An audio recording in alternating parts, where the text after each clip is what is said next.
Right, hello. To get started, it is going to be a little difficult to see, and it is going to be inverted since I'm recording myself on my iPad. But to get started, the nonprofit organization that I decided to work with was Girls Inc. I chose the educational studies design because I wanted to work with an organization that supports African American students' academic success and overall well-being. And then this is a little bit of history about them. They were established to support girls and young women during a time of social and economic struggle. They have been working with young girls for 150 years nationally and 50 years locally, and they are the longest running girls leadership organization. I also put together a little timeline. So they were founded in 1975 in the basement of a Presbyterian church.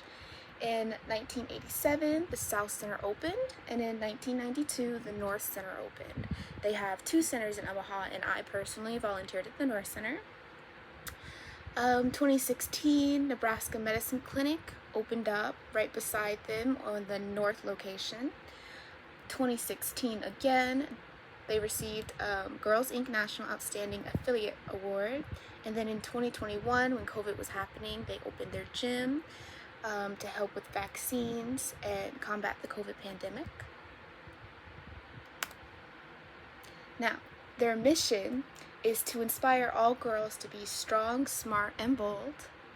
Vision, powerful girls in an equitable society. And then I also wrote down some of their listed values and rationales.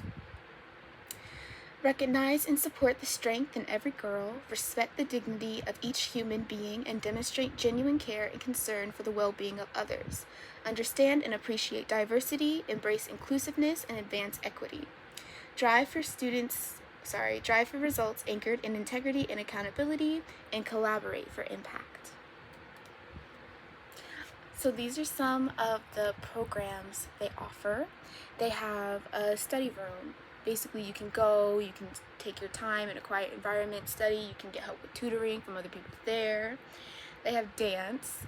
Something they mentioned were like the third grade level students really liking dance, which I thought was cute. They have literacy, which is activities just reinforcing learning and word use.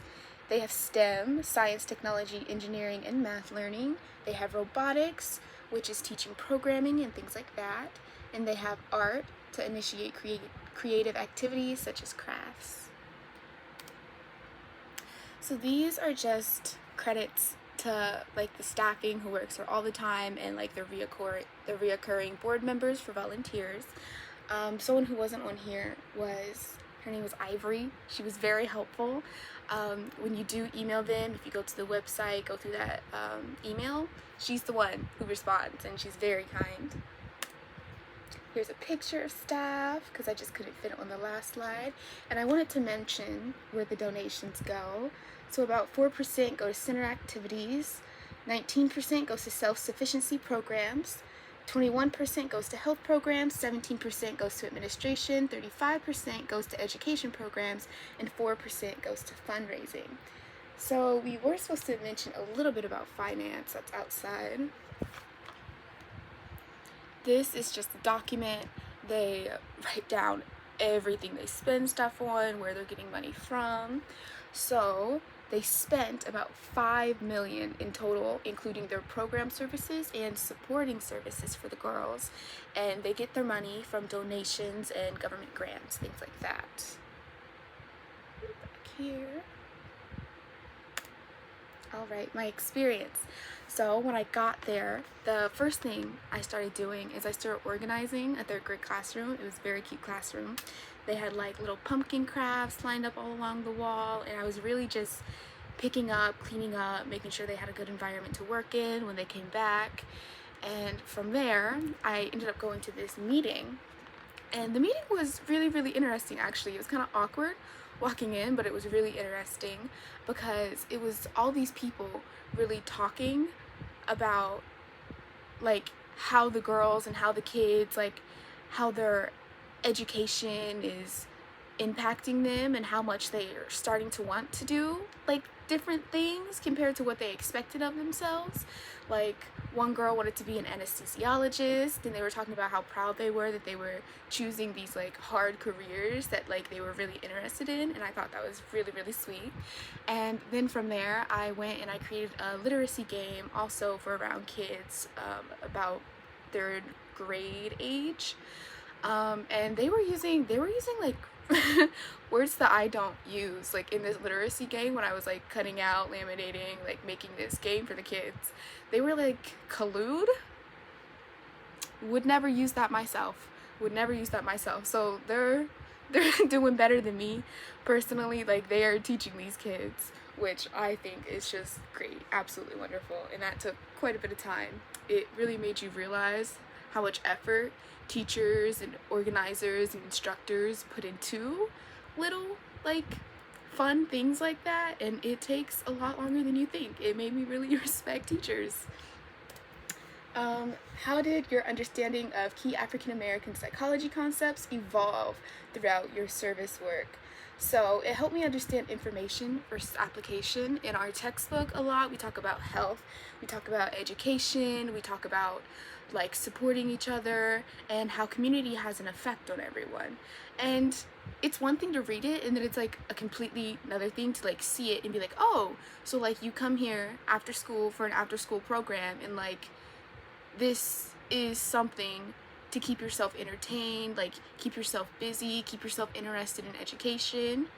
So it was interesting seeing that in person and kind of learning what it really is like. And then it helped me understand racial socialization. The 7-year example. One example that was given in the meeting was you can spend 7 years doing a low-income job, or you can spend 7 years going to college and struggling also, and then getting a job that you really enjoy. And I thought that was really funny because it's completely true. And yeah, it was just the entire organization consists of young girls navigating racial bias and developing pride in their racial identities.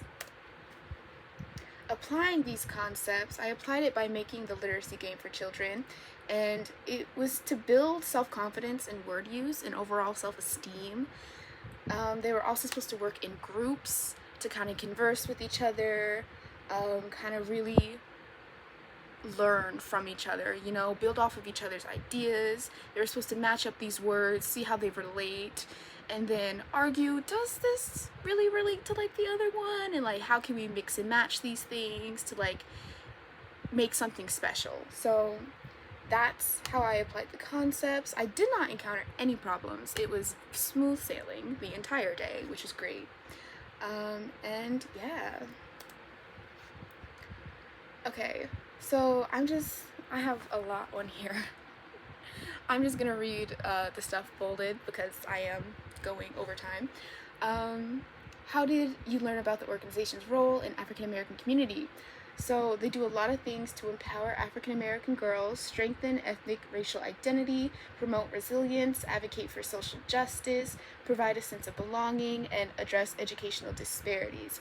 It really is just a place for these girls to go and feel safe and feel supported by everyone else and know that they can get a helping hand and there's no shame in needing help. And that's that. How did it shape my future educational professional goals? It didn't really change anything.